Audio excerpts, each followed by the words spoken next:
Amène-moi où tu veux, Jésus. Temps de révélation et de discernement prophétique. Temps de révélation et de discernement prophétique. Une émission du mouvement évangélique Shekinah au profit de la jeunesse chrétienne. Jeunesse consacrée, les œuvres du royaume de Dieu t'attendent. Lève-toi et agis. Avec Dieu, nous ferons des exploits. Psaume 60, verset 14.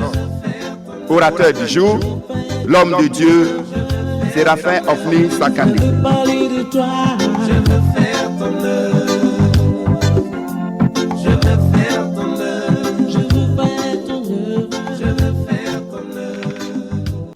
Bénissons pour ta présence encore en ce jour.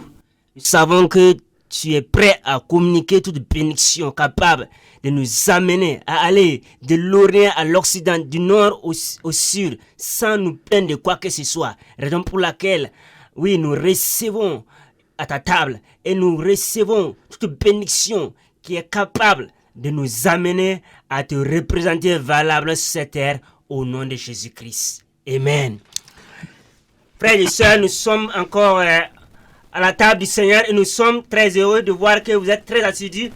Merci pour les auditeurs qui nous appellent. Merci pour ceux qui nous soutiennent d'une manière ou d'une autre. Merci tous ceux-là qui se sont levés comme un seul homme pour vraiment que ces émissions puissent prendre de l'ampleur. Nous bénissons Dieu pour sa grâce. Quelle est la révélation que Dieu veut nous communiquer en ce jour? Avant d'aller loin dans le message, je vois que beaucoup de jeunes ont apprécié ce que réellement Dieu m'a dit de les communiquer la fois passée concernant la jeunesse. Parce que j'ai donné un briefing réellement de ce que la jeunesse vit et de ce que la jeunesse vraiment ressent. Et ils ont apprécié cela. Et oui, la jeunesse est encore un pont entre l'adolescence et la vieillesse. Et beaucoup périssent sur ce pont sans voir même la rive. Alors que le couronnement se trouve à l'autre bord. Le couronnement doit se faire à l'autre bord de la rive. Mais si vous n'arrivez pas, vous ne pouvez pas être couronné. Certains se sont laissés emporter par les vagues et les tempêtes de la vie qui viennent sous forme d'angoisse, de chômage, de difficultés, de maladies. Mais auditeur, auditrice, tu dois trouver une issue. Comme David devant Goliath. Tu dois trouver un moyen pour pouvoir affronter ton géant. Apprends à composer avec l'esprit. Chaque génération a son jour. Comme l'a dit le sage Jérémie le prophète. Au chapitre 3, le verset 27 de Lamentation. Il dit qu'il est bon pour l'homme de porter le jour dans sa jeunesse. Il est bon pour toi, mon ami, de porter un jour que Dieu t'impose. Il dit bien, il se tiendra solitaire et silencieux parce que l'Éternel le lui impose. Il mettra sa bouche dans la poussière sans perdre toute espérance. Cher ami, Dieu met sur les épaules de chaque jeune un jour dont la lourdeur est équivalente à l'appel de chacun. Tu peux dire, mais l'autre là, il ne sourit pas comme moi. Mais mon ami, vous n'avez pas les mêmes appels. Vous ne pouvez pas avoir les mêmes jours, vous ne pouvez pas avoir les mêmes problèmes, vous ne pouvez pas avoir les mêmes difficultés. Chaque jeune dont Dieu veut promouvoir dans le ministère ecclésiastique, dans les affaires ou dans la politique, a un jour qui diffère de l'autre. Même deux individus qui sont dans le même appel n'ont pas les mêmes épreuves dans la vie. Celui qui n'est pas dans ta peau ne peut pas te comprendre, ne peut pas saisir exactement ce que tu vis, encore moins te soutenir. Mais toi seul, Dieu sait ce que tu vis. Et il a expérimenté le paroxysme même de la souffrance quand il a envoyé son fils Jésus-Christ. À travers lui, Dieu a supporté la souffrance, toute souffrance que nous pouvons vraiment endurer dans ce monde. Dieu l'a enduré avant nous. Avant de mettre donc le fardeau sur toi, cher ami, il a d'abord sondé, il a d'abord mesuré et pesé la capacité et la résistance de tes épaules. Et la largeur même de tes épaules. Donc tu ne dois pas le décevoir. Tu ne dois pas trahir la confiance que Dieu a mis en toi. Dis à ton voisin, je ne trahirai pas la confiance que Dieu a mis en moi. Amen. Amen. Je ne trahirai pas la confiance que Dieu a mis en moi. Amen. C'est ce que fit Job. Job, dans ses souffrances, il se disait, mais je ne veux pas trahir la confiance que Dieu a mis en moi. Parce qu'il y a eu un défi, il y a eu un challenge entre Dieu et Satan. Comme quoi Job ne va pas résister. Job ne va pas désister. Il va porter le jour jusqu'à la fin. Et quand Job pensait à ça, il se ressaisissait. Le jeune David, au lieu même de se plaindre des ours et des lions, et même des traitements difficiles de la part de son père, il affrontait les situations et cela lui donna plus de joie et plus de foi et d'audacité. Il était audacieux dans cette lutte-là. Et c'est ça qui a permis à Dieu de l'utiliser. Et quand il a eu l'occasion de rencontrer Goliath, il était pressé de démontrer le pouvoir divin en lui. Alors, quelle que soit son autorité, quelqu'un d'autre de génération n'a pas le pouvoir de transformer le cours de l'histoire de ta génération. C'est toi qui doit transformer ta génération. Alors, répète après moi, c'est moi-même qui doit transformer ma génération. Amen. Amen. C'est toi-même, c'est pas quelqu'un d'autre. Cher ami, si tu n'aimes pas ce message, c'est que tu n'aimes pas Dieu. Parce que Dieu est dans ce message. Et ce message est la lumière. Jésus malgré sa jeunesse avait un langage puissant, accompagné de preuves. Donc il faut que tu sois audacieux. Il faut que tu aies un langage puissant.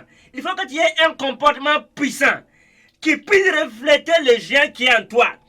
Tu ne dois pas baisser les bras. Tu ne dois pas condamner qui que ce soit.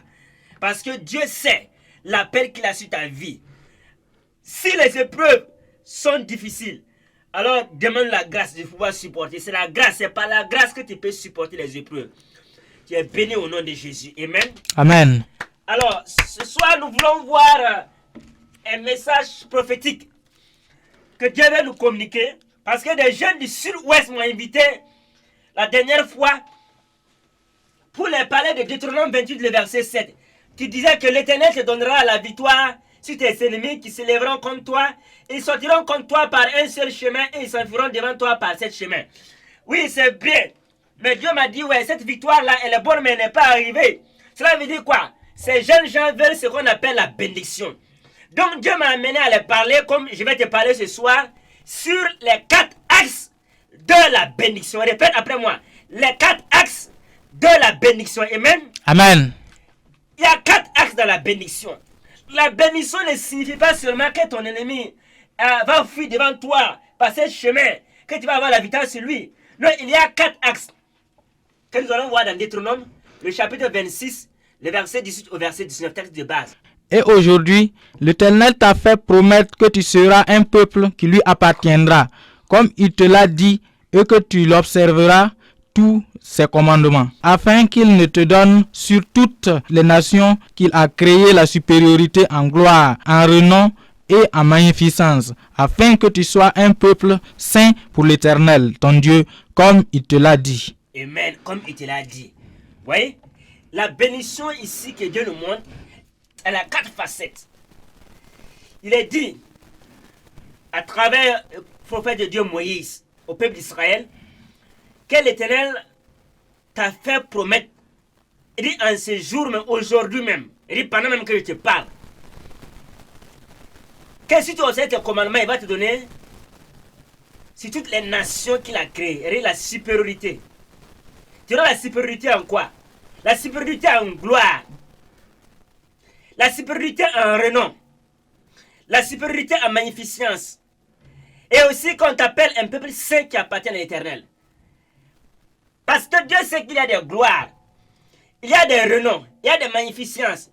Il y a des gens qui se font appeler peuple de Dieu ou peuple de quelqu'un d'autre. Mais il te dit, toi tu auras ce qu'on appelle la supériorité en tout cela. Alors nous allons voir 4 patriarches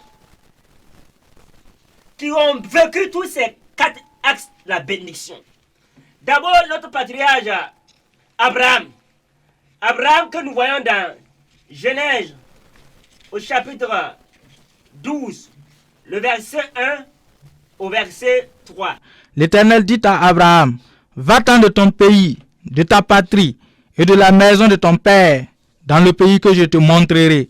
Je ferai de toi une grande nation, je te donnerai Je rendrai ton nom grand et tu seras une source de bénédiction. Je bénirai ceux qui te béniront et je maudirai ceux qui te maudiront. Et toutes les familles de la terre seront bénies en toi. Amen. Amen. Abraham ici a expérimenté ce qu'on appelle la renommée. Parce que Dieu dit qu'il va te donner la supériorité en renom.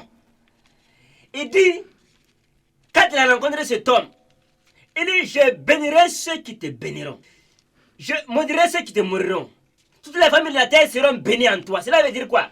Non seulement il sera béni, mais aussi il sera une source de bénédiction. Cela veut dire que sa bénédiction est tellement grande. Parce que tant que tu n'es pas tellement béni, tu ne peux pas bénir quelqu'un d'autre. Il y a des gens qui sont bénis, mais ils ne peuvent pas partager leur bénédiction. Parce que ça ne les suffit même pas. On n'appelle même pas ça la bénédiction qui vient de Dieu. Ça, c'est la bénédiction qui vient des hommes. Pour que la bénédiction soit vraiment la marque de Dieu, Dieu dit que tu vas être capable aussi de bénir certaines personnes. Toutes les familles de la terre seront bénies en toi. Mais ce qui nous intéresse, c'est qu'il dit que je rendrai ton nom grand. Cela veut dire quoi? La renommée. Dieu va rendre son nom grand.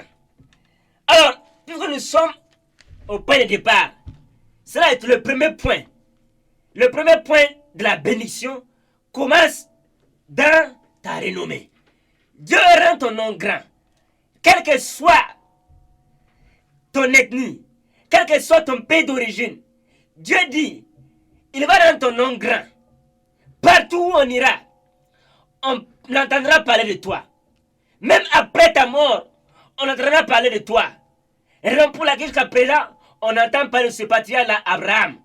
Et presque toutes les religions se réfèrent à lui. Chacun se réclame d'Abraham.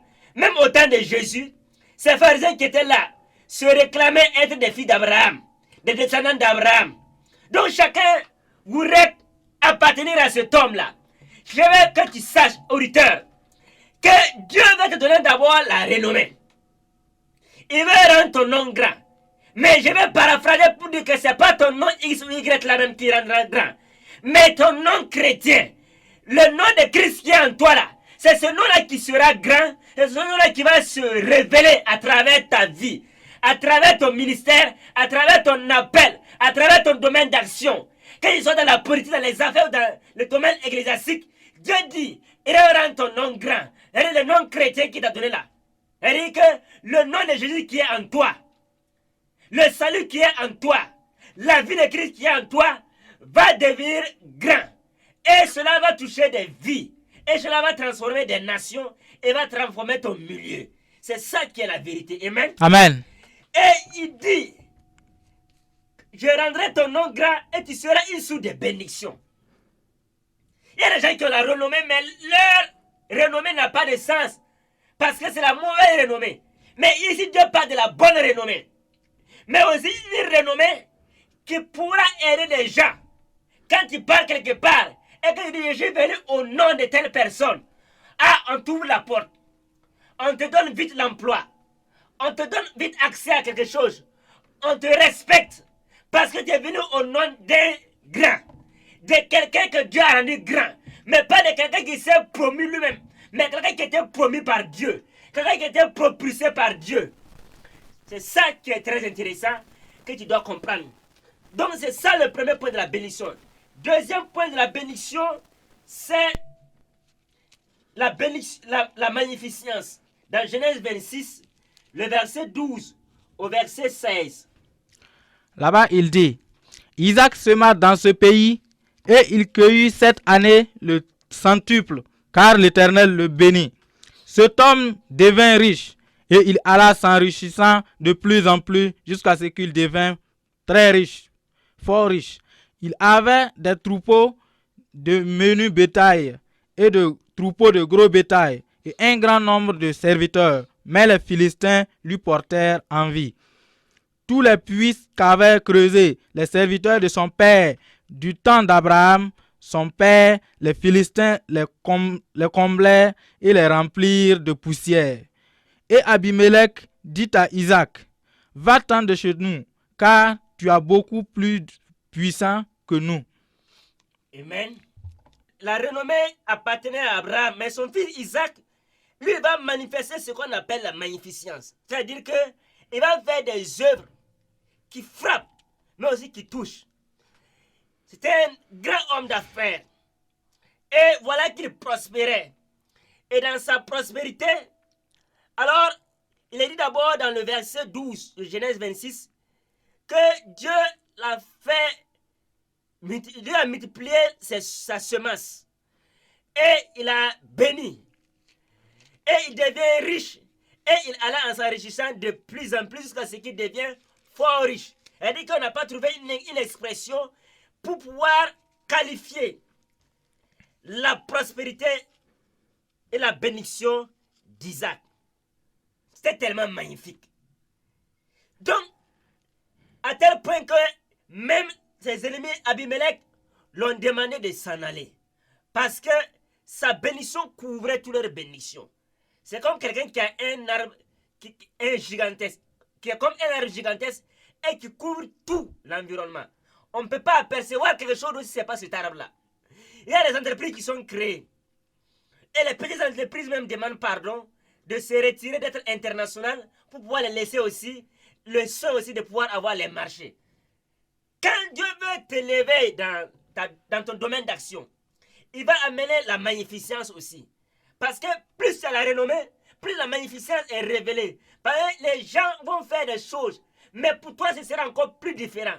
Il y avait des gens qui étaient là comme Abimelech, ils avaient des troupeaux, ils avaient de gros bétails, ils avaient des petits bétails. Mais pour Isaac, c'était la différence. C'est ce que Dieu fait. Dieu fait la différence.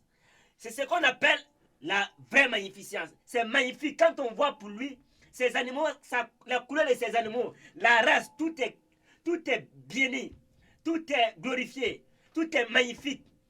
Et quel que soit ton appel, tu dois manifester aussi la magnificence. Il y a des gens qui font l'œuvre de Dieu, mais pour toi, ça doit être magnifique. Il y a des gens qui sont dans les affaires, mais pour toi, tu dois être magnifique. Il y a des gens qui sont dans les partis politiques qui font beaucoup de choses, mais toi, ton parti doit être magnifique. Tu dois faire des choses de façon spéciale, des choses que les gens n'ont jamais imaginées. Les choses que les gens aiment souvent, ils aiment souvent faire la routine sans savoir.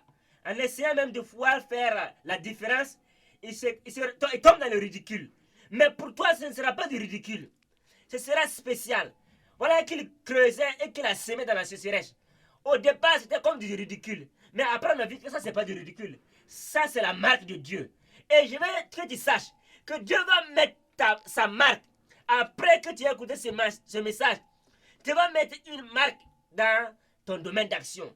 Et tu vas être magnifique dans ce que tu fais. Amen. Amen. Et Isaac a manifesté la magnificence. Abimelech était là. Il était un chef qui dominait toute une région. Mais voilà que quelqu'un est arrivé, il ne s'est pas imposé en chef.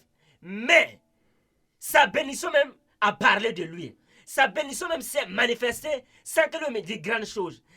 Et quel que soit ton domaine d'action, je vais proclamer ce soir que Dieu manifeste la magnificence dans ce que tu fais. Que tu puisses avoir vraiment la suprématie dans la magnificence. Il y a des choses qui sont magnifiques. Quand on voit, on dit que cette personne-là, sa maison est magnifique. Mais toi, ta maison sera vraiment tellement magnifique qu'on ne peut même pas trouver un qualificatif.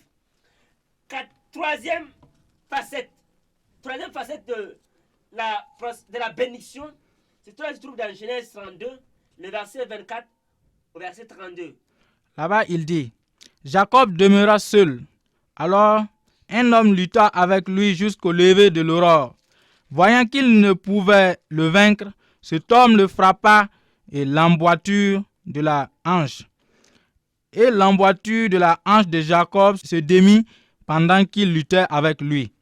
Il dit, laisse-moi aller car l'aurore se lève. Et Jacob répondit, je ne te laisserai point aller que tu ne m'aies béni. Amen. Amen. Vous voyez, Jacob parle de la bénédiction. Je te laisserai aller que tu m'aies béni.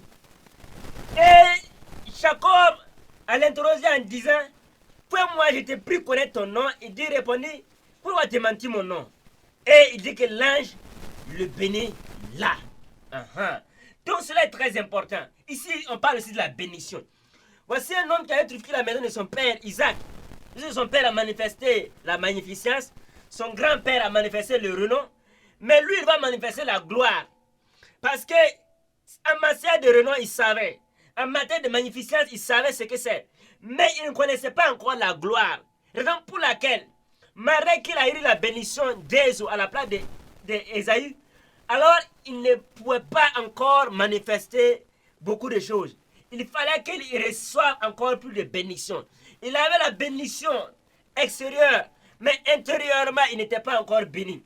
Il y a des gens qui m'écoutent encore en ce soir. En ce jour, ils se disent, oh, les gens vous disent que vous êtes bénis. Les gens vous envient. Les gens font vos éloges.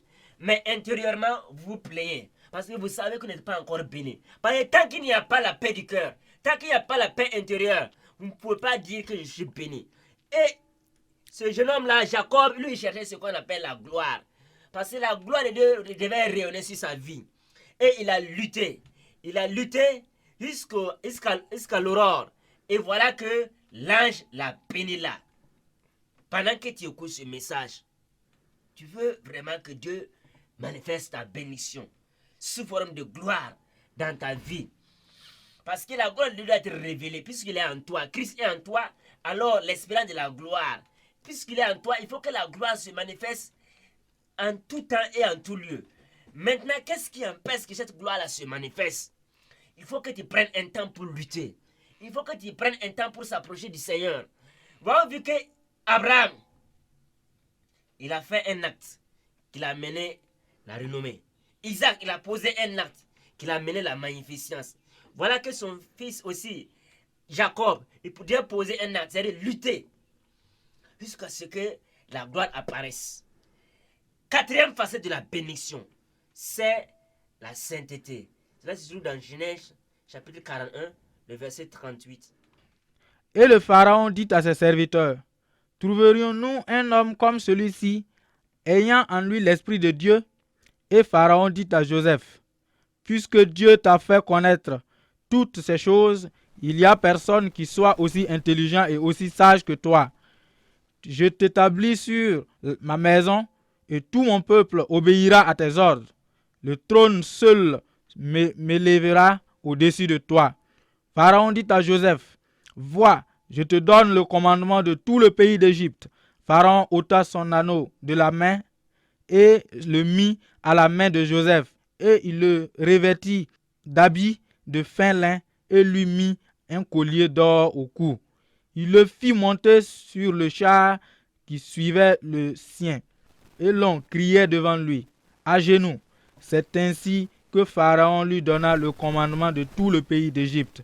Il dit encore à Joseph, je suis Pharaon, et c'est toi, et sans toi, personne ne lèvera la main ni le pied dans tout le pays d'Égypte. Amen. Amen.